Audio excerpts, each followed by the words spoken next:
Hello! இன்னைக்கு வந்து ஆடி கடைசி வெள்ளி. ஸோ வந்துட்டு நான், நக்ஷத்ரா, ஸ்வேதா 3 பேரும் ஒரு பிளான் போட்டு கோவிலுக்கு கிளம்பிட்டோம். ஸோ போயிட்டு மேடம பிக்கப் பண்ணிவிட்டு இங்கே வந்து திட்டுக்குடியில முக்குளத்தி அம்மன் கோயிலுக்கு நாங்கள் போனோம். ஸோ எங்கள் கூட வந்து எங்களோட ஃப்ரெண்ட் 2 பேர் வந்து ஜாயின் பண்ணிக்கிட்டாங்க. ஸோ அப்போ எத்தனை பேர் டோட்டலாக 5 பேரும் சேர்ந்து இந்த கோயிலுக்கு போனோம். இந்த கோயில் வந்து எனக்கு ரொம்ப பிடிக்கும். ஆக்சுவலாக இது வந்து எப்படி ஒரு லைட்டாக ஒரு ஃபீல் ஆகும்னா, சுசீந்திரத்தில் இந்த முன்னூற்று நங்கை அம்மன் கோயில் உண்டு. அப்போ அந்த கோயிலுக்கு போகிற ஒரு ஃபீல் வரும். ஸோ அடிக்கடி நான் வரமாட்டேன், அப்பப்போ வருவேன். எப்போவுமே சிவன் கோயிலுக்கும் அங்கே கோயில் பக்கத்தில் இருக்கிற மாரியம்மன் கோயிலுக்கு தான் நாங்கள் போவோம். ஸோ இன்றைக்கி லாஸ்ட் வெள்ளி இங்கே வரலாம் அப்படின்னு சொல்லிட்டு இங்கே போனோம்.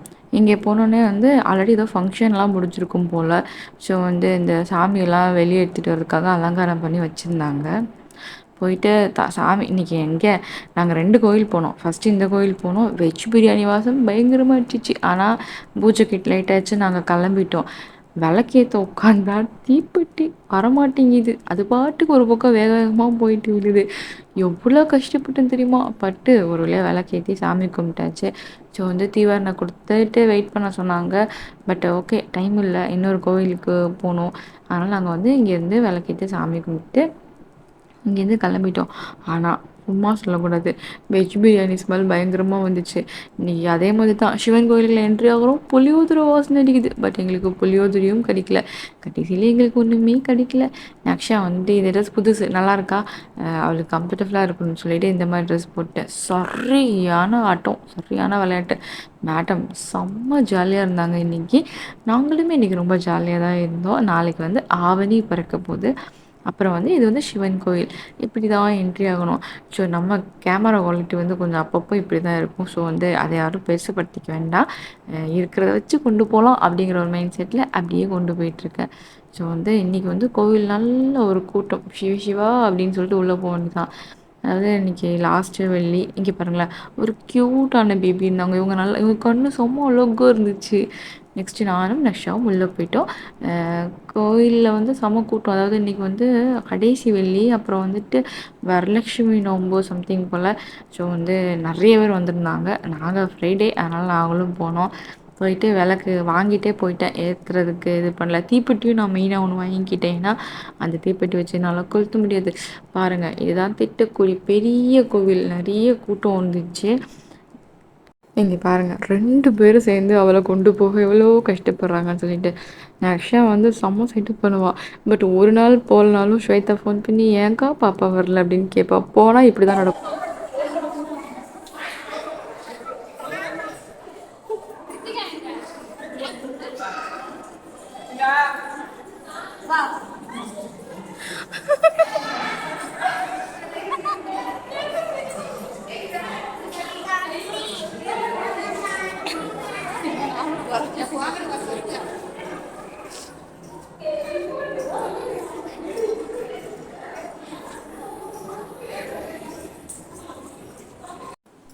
சும்மாலாம் சொல்லக்கூடாது. ஜாலியாக விளையாடிட்டுருக்கா. அப்படிலாம் தப்பாக நினைக்காதுங்க. நிறைய கில்லு வாங்கினா, நிறைய அடி வாங்கினா. பட் எது வாங்கினாலும் அவள் இப்படி தான் ஜாலியாக இருப்பாள். எல்லாம் கொஞ்சம் நேரம்தான். ஸோ வந்து ஒன்றுமே பண்ண முடியாது. எங்களால் ஆக்சுவலாக சமாளிக்கவே முடியல தெரியுமா. நான் வந்து கோயிலுக்கு இவங்க ஸ்வேதா யாராக இருந்தால் தான் போவேனே. ஏன்னா நட்சத்திரா பார்த்துக்கணும். இப்போ எனக்கு ஒரு நல்ல விஷயம் என்னென்னா, நான் வந்து எல்லா ஃப்ரைடேவும் காலையில் கிளம்பிடுவேன். பாப்பாவை கொண்டு ஸ்கூலில் ட்ராப் பண்ணிவிட்டு ஃப்ரீயாக போயிட்டு விளக்கேற்றிட்டு நல்லா சாமி கும்பிட்டுட்டு நான் மட்டும்தான் போயிட்டு வருவேன். ஏன்னா ஸ்வேதாவும் காலேஜ் போயிடுவாள். அப்புறம் இந்த மாதிரி எப்போவாது ஈவினிங் டைம் தான். இங்கே பாருங்களேன், இதுக்குள்ளே போயிட்டு வரவே இல்லை தெரியுமா. இப்படி போனால் அப்படி வருவா, அப்படி போனால் இப்படி வருவா. ஐயோ, எப்படியோ நாங்கள் கூட்டிகிட்டு அங்கேருந்து கிளம்பிட்டோம். எனக்கு என்னென்னா, கூட்டம் வேறு பயமாக, டக்குன்னு எங்கேயாவது மிஸ் ஆகிட்டானா அப்படின்னு சொல்லிட்டு. அதுக்கப்புறம் இங்கே எல்லாரும் வந்து அவங்களுக்கு என்னென்ன வேண்டுதல் இருக்கோ அதெல்லாம் வச்சு விளக்கேற்றி சாமி கும்பிட்டுட்டு போனாங்க. ஆனால் எனக்கும் இங்கே உள்ள கோயிலில் ஒரு விஷயம் ரொம்ப பிடிக்கும். ஃபஸ்ட்லாம் எனக்கே புதுசாக இருந்துச்சு. ஆனால் வந்து நம்மளே வீட்டிலேருந்து விளக்கு, இந்த எண்ணெய், விளக்கு எண்ணெய், அப்புறம் திரி, தீப்பெட்டி, ஊதுபத்தி இதெல்லாம் எடுத்துகிட்டு வந்து நம்மளே எல்லா சாமிக்கும் விளக்கேற்றி ஜாலியாக இங்கே கும்பிட்டுக்கலாம்.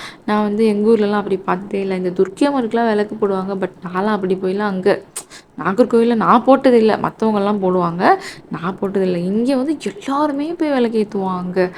அதுக்கப்புறம் கோயிலில் நல்லா சுற்றி கும்பிட்டுட்டு சரி வெளியே பிரகாரத்தை சுற்றலாம் அப்படின்னு சொல்லிட்டு இங்கே சுற்ற ஆரம்பிச்சிட்டோம். நல்லா பெருசாக இருக்கும். ஸோ அப்படியே எல்லாம் ஜாலியாகிட்டு நக்ஷத்திரத்துக்கு நல்லா நடக்க விட்டோம் நாங்கள். அப்படியாவது மேடம் டயர்ட் ஆகட்டும்னு. அவங்க எங்கே டயர்ட் ஆவாங்க, நம்ம தான் டயர்ட் ஆகணும். நீங்கள் எல்லோரும் இன்றைக்கி ஃப்ரைடேயில் எல்லோரும் கோயில் போனீங்களா? இங்கேயும் நாகக்கன்னி அம்மன் கோயில் இருக்குது. ஸோ உள்ளே புத்தெல்லாம் இருந்துச்சு. ஸோ நான் நிறைய டைம் இந்த கோயிலுக்கு போயிருக்கேன். பட் இன்றைக்கி தான் இவங்கள போய் கும்பிட்டுட்டு அவங்களே ஒரு சுற்றிட்டு கிளம்பியாச்சு. அப்புறம் நான் ஒரு முக்கியமான பொருள் ஒன்று வாங்கினோம். ரொம்ப ரொம்ப நாள் வாங்கணும்னு ரொம்ப நாள் ஆசை. ஸோ இன்றைக்கி அதை பார்த்துடலான்னு நாங்கள் வெயிட் பண்ணோம். பட் எங்களால் அதை பார்க்க முடியல. நாளைக்கு தான் இனிமேல் இந்த பொருளை பார்க்கணும். பார்த்துட்டு கையோடி வாங்கிட்டு வரணும். வாங்கிட்டு வந்து அது என்ன பொருள்னு சொல்கிறேன். அப்புறம் பேக்கரி போயிட்டு மேடமுக்கும் ஸ்வேதாவுக்கும் ரோஸ் மில்க்கு, எனக்கு ரோஸ் மில்க்கு கூட பப்ஸு சாப்பிட பிடிக்கும். பப்ஸு தீர்ந்து போச்சு. அதனால் நான் டீமையே குடிச்சிக்கிறேன்னு சொல்லிட்டு வந்துட்டாப்புல அப்படிங்கிற மாதிரி நம்ம டீயை எடுத்து குடிச்சாச்சு. இதுக்கப்புறம் தான் சம்பவமே இருக்குது. அப்புறம் நாங்கள் வீட்டுக்கு வந்துட்டோம். வீட்டுக்கு வந்துட்டு ஸ்வேதா வீட்டுக்கிட்டே கொஞ்சம் குட்டீஸ்லாம் உண்டு. அவங்கெல்லாம் என்கூட நல்லா ஃப்ரெண்ட்லியாக பேசுவாங்க. அவங்களெல்லாம் கூப்பிட்டு ஒரு சம்பவம் ஆச்சு.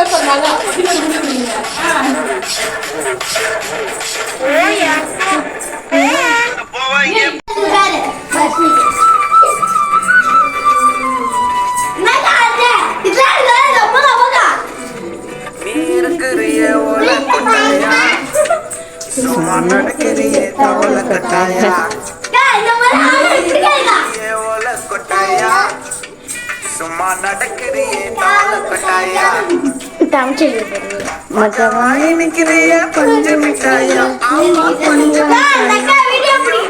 மிட்டாயா மகவாய் நிக்கிறிய பஞ்சு மிட்டாயா பஞ்சு மிட்டாயா ஐயோ பஞ்சு மிட்டாயா சோஜாவா படுத்துக்குவேன் ஓமடியில சாஞ்சு வாட்டமா இருக்கிறிய வாட்டர் பாக்கெட்டு மூஞ்சு காஞ்ச மிளக போல நான் இருக்கிறேன்னு காஞ்சு என் மனசு உசுப்புறிய நீ மீன போல ஆஞ்சி நீ மீன போல ஆஞ்சி நீ மீன போல ஆஞ்சி நீ மீன போல ஆஞ்சி நீ மீன போல ஆஞ்சி எப்படி நம்ம ஃபன்னு கொஞ்ச நேரம் ஜாலியாக தக்கிட்டு நம்ம கூட கையும் காலையும் ஆட்டி ஒரு ஷோ போட்டிட்டு நெக்ஸ்ட் எல்லோரும் கொஞ்ச நேரம் ஷட்டில் கார்க் விளையாடணும். ஸோ ஒரு வழியாக இன்றைக்கி டே ரொம்ப ரொம்ப ரொம்ப ஹாப்பியாக முடிஞ்சிச்சு. ஆடி போய் ஆவணியும் வந்தாச்சு. ஓகே, எல்லாருக்கும் ஹாப்பி ஆவணி. நாகர்கோயிலில் இந்த ஆவணி ஒன்று ரொம்ப சிறப்பாக கொண்டாடுவாங்க. எல்லோரும் வீட்லேயும் நான்வெஜ்லாம் செய்வாங்க. இது லைட்டாக ஒரு குட்டி வருஷ பிறப்பு மாதிரியே செலிப்ரேட் பண்ணுவாங்க. என்னோடய அம்மா எல்லா வருஷமும் இந்த கதையை சொல்லிகிட்டே இருப்பாங்க. ஆவணி ஒன்று ஊஞ்சல்லாம் போட்டு ஆடணும் அப்படின்னு சொல்லிட்டு இருப்பாங்க. பட் நான் ஊஞ்சல்லாம் போட்டு ஆடினதில்லை. ஆனால் அடிக்கடி எங்கள் அம்மா சொல்லுவாங்க அவங்கெல்லாம் ஊஞ்சல் போட்டு ஆடினாங்கன்னு சொல்லுவாங்க. ஓகே, எல்லோரும் ஹாப்பியாக இருங்க.